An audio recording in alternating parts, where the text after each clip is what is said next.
점이 많겠지만은 오늘 일단 유니쌤의 요청으로 구조적인 생기부, 세트, 관련 탐구 방법에 대해서 설명하고자 합니다. 일단은 우리는 오늘 여러분들께 이렇게 나눠준 팸플렛을 참고해서 읽으면서 제 발표랑 PPT를 계속 보고 그런 다음에 질의응답을 받는 형태로 진행하려고 해요. 제가 가장 첫 번째 다룰 주제는 탐구의 목적성을 고려해야 된다. 처음 목적성을 이해하자. 나만의 생기부 스토리를 구축하자. 그런 다음에 탐구를 어떻게 하는지, 뭐 보고서에 어떤 내용이 들어가면 좋을지, 자료조사는 어디서 하면 좋을지 이런 방법론들을 이렇게 세 개로 나눠서 이렇게 다루도록 할게요. 그다음에 첫 번째, 원론적인 생각을 해보자면 우리는 왜 힘을 들여 탐구를 하고 세트를 채우고 생기부를 만들고 있을까요? 대학에 가려고 하죠. 대학에 가려고. 그렇다면 탐구를 하는 게 대학 지원에 있어서 무슨 이점이 있는가? 예를 들면 뭐 아스피린 활성 실험을 하면 약학회 교수님이 와 뽑아주는가? 그것도 아니고 뭐 일요일에 윤리심을 탐구하면 의예과 교수님들이 와 뽑아주는가? 그것도 아니란 말이에요.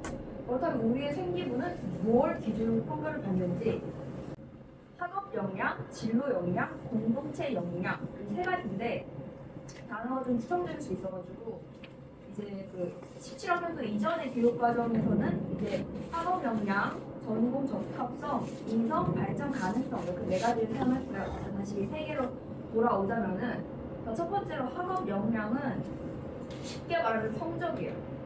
뭐 교과 성적, 성적 추이, 그다음에 뭐 성적 특격과 이수 현황 뭐 그런 거. 근데 우리는 지금 생기부를 이렇게 설명하고 알아보자고 있는 시간이니까 이거를 메인으로 다룰진 않을 건데 그렇다면 이제 탐구를 할 때 우리의 그런 성적 말고 생기부 내에서는 어떻게 이런 학업 역량을 알아낼 수 있는가 하면은 이제 어떤 탐구를 하면서 내가 어떤 개념을 이해했는지 그러니까 아까 예를 들었던 걸로 다시 예를 들어보자면 아스피린 합성 실험을 하고 내가 에스터와 반응을 이해했다 이런 걸로 하지만 학업 역량 아까 말했던 것처럼 뭐 성적 그리고 추이 그다음에 뭐 교과 이수에 가장 많은 영향을 받는 거고 그 탐구에 의해 많이 좌지우지되지는 않아요. 그리고 두 번째, 진로 역량입니다. 이게 대체로 생각하는 탐구에 해당된다고 볼 수 있는데요. 탐구라면 총체적으로 여기에 해당된다고 봐도 무방한데 조금만 더 자세히 보자면 그래서 이 아이의 탐구 능력이 얼마만큼이나 얼마나 심화되고 자기 주도적이고 독자적인 탐구를 했는가 예시를 들자면 일단 예를 들면 주제를 잡을 때부터 네이버에다가 막 수학파, 약학 세트 주제 이렇게 쳐서 나오는 주제가 낫겠어요? 아니면 이익피한 논문들을 읽어보다가 본인이 궁금해진 주제가 낫겠어요? 당연히 후자가 나온 거고 그리고 이걸 또 들었을 때 논문 막 그렇게 막 얼마나 공부하지 마시고 또 후반부에 방법론적인 정보를 설명을 할 테니까 안심을 해주시고 내용적 면에서도 어떤 자료들, 어떤 방법들 그런 게 등장을 했는지 이제 본인의 역량을 그 탐구 내에서 이렇게 보여줄 생각을 해야 하는데 챗GPT 안 돼요. 정은쌤이 애들 요새 내는 거 보면은 말투가 이상하다고 GPT 말투라고 저번 주인지 저저번 주인지 그랬을 때 그랬거든요. 옛날에 이제 막 지식인을 쓰지 말아라 이렇게 했는데 요새는 GPT 쓰지 말라고 해야 될 것 같기도 하고 그래요. 그리고 이번 전에 제가 다른 캠공 선생님한테 들었던 말인데 그분이 이제 화학계열 연구원으로 일하시다가 캠공 강사도 하는 분이세요. 근데 이제 교수님들이 애들 생기부를 보면은 아 이거는 이러이러한 주제로 선생님께서 수행평가를 내리셨구나 이렇게 다 보이는데요 교수님들은. 그렇기 때문에 이제 선생님이 뭐 내줬는지는 이제 교수님들이 궁금해할 내용이 아니잖아요.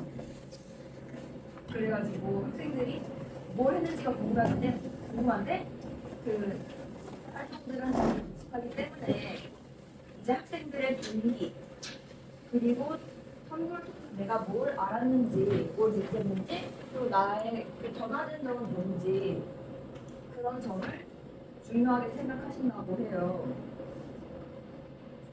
왜냐하면 이제 같은 활동을 했어도 개인 초점을 둔 부분은 다를 거기 때문에 그리고 각 활동 하나하나들이 어떻게 이어지고 모여져서 자기만의 스토리가 완성이 되는지 소개하는 이기 때문에 대략적으로는 얘기했지만 오늘은 여기에 집중해서 이 뒤에 방문론적인 얘기나 예시도 들고 자세하게 설명하려고 합니다. 네, 세 번째 중에 마지막 공동체 역량인데요. 성실성, 리더십 이런 거.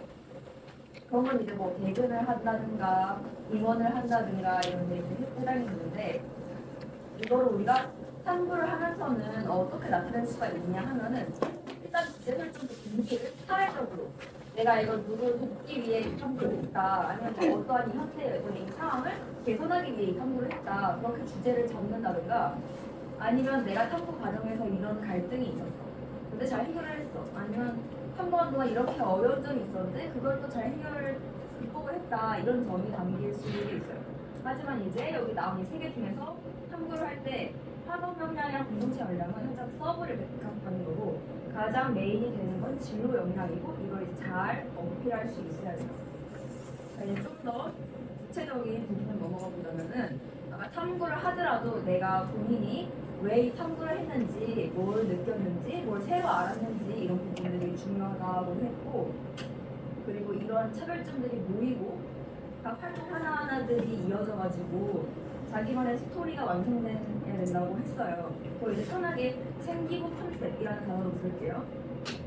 예를 들자면 저 노래 이제 약대에 맞죠. 근데 이제 생기부에 담긴 목표가 단순히 약사, 약학화 이런 게 아니고 여기 나온 것처럼 의학 불균형을 해소하고자 약물 전달 기술을 선구하는 연구 약사 이거를 이제 목표를 잡았어요. 그럼 이걸 이제 어떻게 어필할 수 있냐? 왜냐면 저런 문장이 들어갈 만한 지정된 칸이 있는 것도 아니에요. 그리고 뭐 생기고 어딘가에 저런 멘트가 들어갔다고 해서 그게 그렇게까지 어필되는 포인트가 아니에요. 왜냐면 근거가 없으니까. 말만 저렇게 한마디 해놓은 다음에 나머지 생기부에 있는 탐구랑 내용들이 그것에 근거가 되고 한쪽으로 수렴을 돼야지 본인의 목표에 대한 진정성이 활동을 통해서 드러날 수 있는 거예요.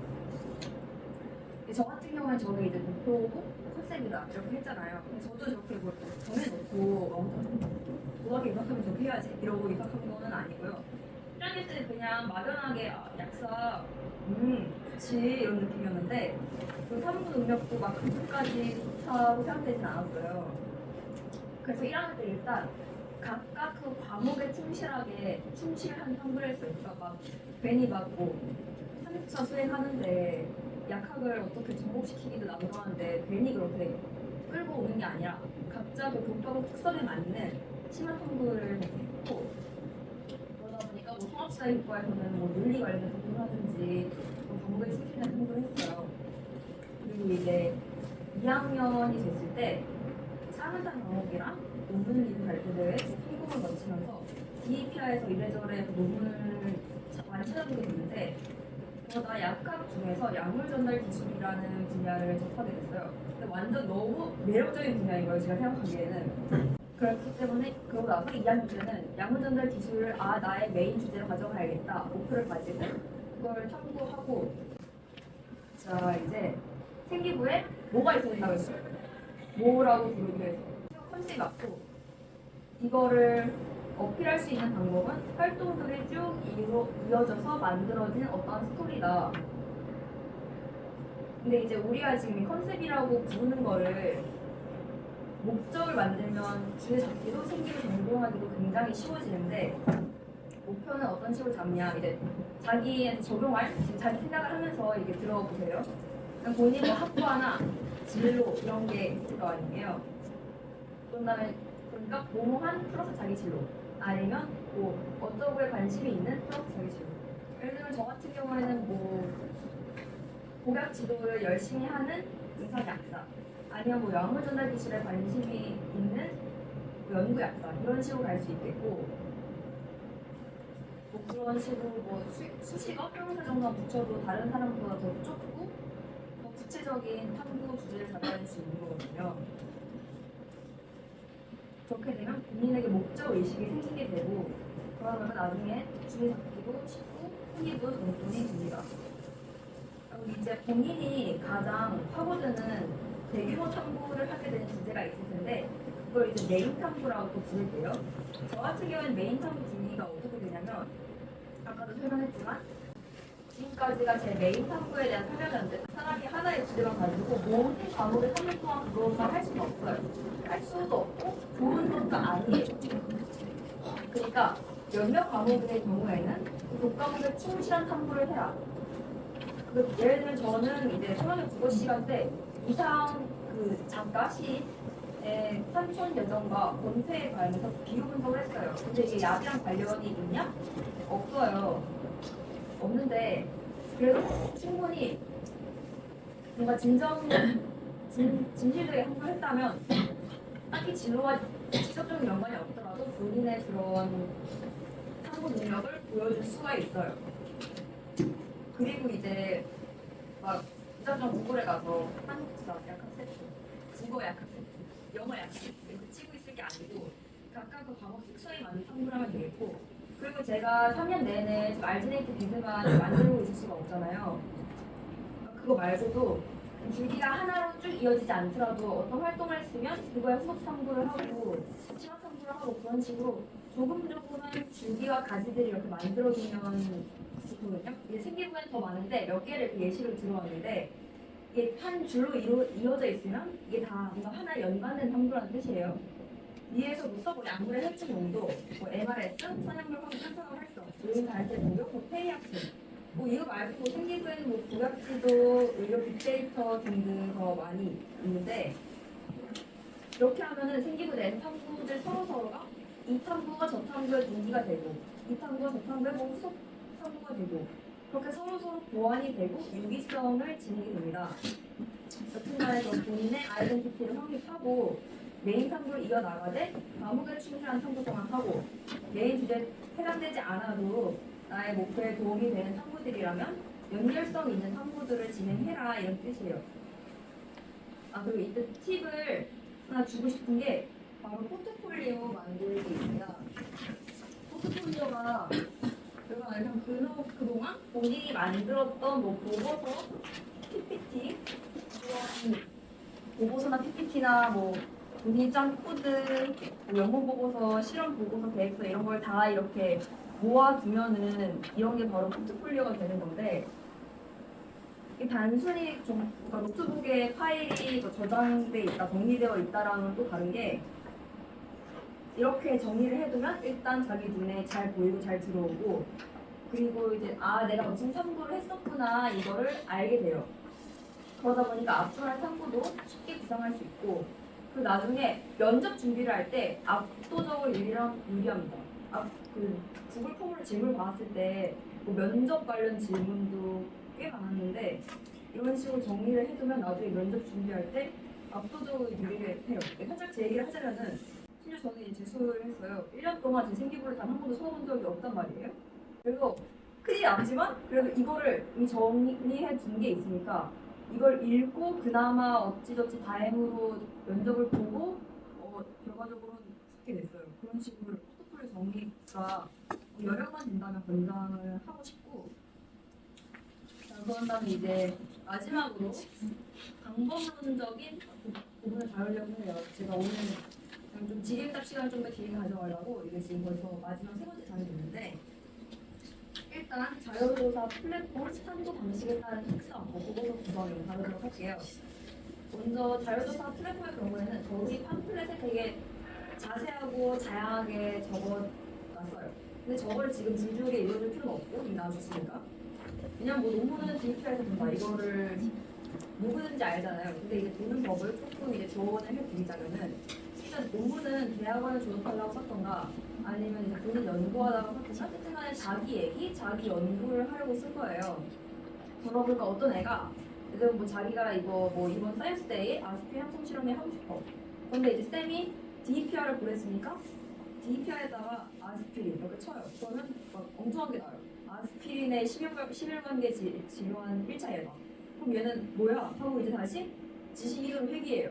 이러면 이상한 결과물이 나오는 거고 제가 그러면 이제 학생들이 보통 보기에 논문들이 좀 평하나 싶은 논문이 리뷰 논문이거든요. 리뷰 논문 같은 경우에는 어떤 업계의 동향과 뭐 신기술과 요새 뭐 이런 분야도 있다 저런 분야도 있다 이렇게 소개를 해주고 왜냐면 조금씩 최근 최신 논문들을 모아서 소개를 해주는 거니까 그나마 이제 알아듣단 말이에요. 그리고 그래도 어렵다 하면은 책, 이런 도서관에 있는 책 같은 걸로 읽으면, 왜냐면 책에도 리뷰 논문처럼 어떤 큰 주제에 이 분야, 저 분야 조금씩 이렇게 소개를 해주기 때문에 그거를 읽고 관련된 책이나 논문이나를 타고 들어가서 찾으면 아마 훨씬 편하게 탐구를 할 수 있지 않을까 싶어요. 동사 수강 같은 경우에는 이제 여러분들은 아무래도 문헌조사, 그러니까 논문을 보는 그 문헌조사를 가장 많이 사용할 텐데, 이것도 각각 그 방식 특성에 따라 목적성을 가지고 해야 된다는 점과 각 수단의 특성을 알고 해야 되기 때문에 그걸 설명드리려고 해요. 이제 위에서부터 먼저 문헌조사는 아까 충분히 설명해 줬으니까 넘어가고, 그런 다음에 질문지법 같은 경우에는 설문지를 돌리거나 뭐 구글 폼, 네이버 폼 이런 걸 설문조사를 하는 거죠. 근데 이 방법을 사용하는 이유가 특정 집단의 의견이나 생각을 통계적으로 자료로 만들어내려고 하는 거예요. 근데 이제 이거를 본인이 어떠한 결과를 내서 어떻게 사용하겠다 하는 목적의식이 있어야 하는 거지, 그냥 나는 설문지를 나눠줬다 이런데 여기에 그쳐서 여기에다 이의를 두면 안 되는 거예요. 애들이 자꾸 막 이런 걸 하거든요. 예를 들어 뭐 미세 플라스틱이 뭔지 알아요? 이게 문항 1번이고 그런 다음에 2번 미세 플라스틱이 나쁘다고 생각하십니까? 뭐 이런 식으로 설문지 자꾸 나오는데, 그런 다음에 이제 뭐 보고 그런 다음에 뭐 애들한테 카톡으로 링크를 주고 니네가 방송에 좀 주라 그러고 인스타 스토리에도 올리고 빨리 이제 자기 뭐냐 이거 폼 좀 이렇게 하려고 그래요. 근데 이제 보고서에다가 우리 학교 친구들은 미세 플라스틱을 잘 모르고 있었다. 그리고 미세 플라스틱을 다들 나쁘다고 생각했다. 뭐 이런 식으로 결과 나와버리거든요. 근데 이제 이러한 식의 진행이 놓치고 있는 게 뭐냐면, 고등학교 1학년 478명 이런 식으로 딱 그 질문 설문을 받는 집단이 통제가 되어야 되는데, 일단 그렇게 링크를 온라인으로 그렇게 난사했으면 그게 통제가 되지도 않았고, 그리고 어떠한 쟁점이나 결론 자료를 이끌어낼 수 있는 질문을 했어야 했는데 미세 플라스틱이 나쁘십니까? 나쁘겠죠, 당연히. 그렇기 때문에 왜 본인 설문지를 돌리고 어떤 자료를 얻고 싶은 건지 생각을 한 다음에 해당 방식을 택하는 게 좋을 것 같아요. 그 다음에 인터뷰. 인터뷰는 이제 보통 애들이 하는 뭐 질문지법이나 캠페인이나 그런 활동들이 되게 광범위한 이상을 다룬다면, 이건 개인을 데리고 1대1로 하는 활동이잖아요.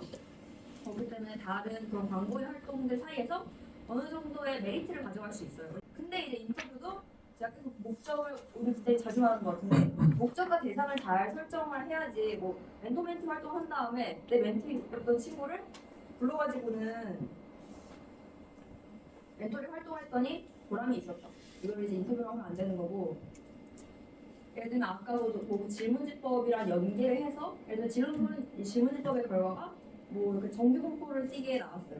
그럼 이제 여기 가운데 꾼에 있는 친구 하나, 저쪽 말단에 있는 친구 하나, 이쪽 말단에 있는 친구 하나를 불러가지고 왜 그런 생각을 하게 되는지, 판단을 해야 되는지 이렇게 물을 수도 있고, 아니면 인터뷰 대상이 진짜 뭐 어떤 뭐 위인이든가 아니면 뭐 여기 뭐 시장이라든가, 그러면 이제 인터뷰를 했을 때 의미가 있다 이렇게 말을 할 수 있겠죠.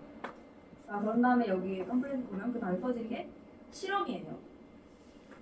이과 학생들 아니면 뭐 실험 동아리에 해당되는 학생들 같은 경우는 정말 많이 하죠, 실험. 저도 되게 많이 했고요. 근데 우리가 실험하면 보통 뭐 카페인 주스 실험, 그런 다음에 이제 수업하면 뭐 할까요? TLC 실험 이렇게 하잖아요. 근데 이제 그거는 모두가 그 방법을 아는 정해져 있는 실험이잖아요. 근데 이제 실험은 원래 면역적 탐구를 할 때 면역적 탐구를 하기 위한 수단으로 새로운 결과를 도출해내고 내 가설을 검증해보기 위해서 하는 게 실험인데, 지금 살짝 그 고등학교 실험 활동을 하자 하는 게 좀 변질이 됐죠. 그래가지고 그런 탐구까지 내가 설계할 수가 없다면 실험을 했을 때 나는 무엇을 얻어갈 수 있는가? 실험을 통해 이해한 개념. 아까 앞에도 언급했다시피 아스피라청을 하고 난 에스터와 개념을 이해했다. 아니면 이제 시험 기도 사용법. 뭐 나는 뭐 분광농도의 주관법을 안다. 아니면 뭐 나는 이제 피부필러 주관법을 안다. 이런 식으로 사용법을 익혔다든가. 그런 거 가져갈 수 있을 듯하고요. 그런 다음에 이제 마지막으로 캠페인이 요새 되게 많고, 제가 오늘 여기 오는 길에 목도에 막 포스터가 되게 많이 붙어 있는데, 근데 캠페인의 본질은 광범위하게 학생들이나 무슨 대중에게 호소하고 그다음 변화를 촉구하는 그런 게 목적이 되는 게 캠페인이잖아요. 근데 지금의 형태로는 그런 표현이 많이 있습니다. 그렇기 때문에 활동 보고서 같은 거 작성을 할 때 대중에게 어떤 변화가 있을지 담아주면 좋은데 이거를 이제 인터뷰랑 연계를 해서 그걸 이제 붙이기 전, 붙인 후에 그걸 본 사람에게 인터뷰를 한다든가 아니면 붙이기 전에 설문지를 돌리고 그 다음에 그 어떤 캠페인이나 포스터 활동을 한 다음에 다시 설문지를 돌려서 아이들의 인식이 이만큼 변화되었다 하고 결론을 낼 수 있다면 그거죠. 자, 그런 다음에 이럴 정도가 대표적 조사 수단에 대한 간략한 설명이 되고 이제 마지막으로 공고서 제작 방식을 다루도록 할게요. 그러니까 어떤 소제목에 어떤 내용이 들어가 있지만 가볍게 다룰 텐데 그러니까 일단 수로 그러니까 요약 그 다음에 탐구 동기, 이론적 배경, 본론, 결론, 느낀적 이 정도 순서로 보통 보고서가 진행이 되죠. 근데 초록은 여러분들이 이제 뭔지도 모르고 아니면 안 적는 경우도 꽤 많을 텐데 이건 요약이에요. 내 탐구에 대한 요약. 그러니까 일단 여러분들이 보고서를 썼을 때 선생님들께서 읽기도 어려워요. 지금 학생이 몇 명인데 그리고 자꾸 국어 선생님한테 방학 갖다 내고 영어 선생님한테 방학 갖다 내고 그러면 힘드시대요.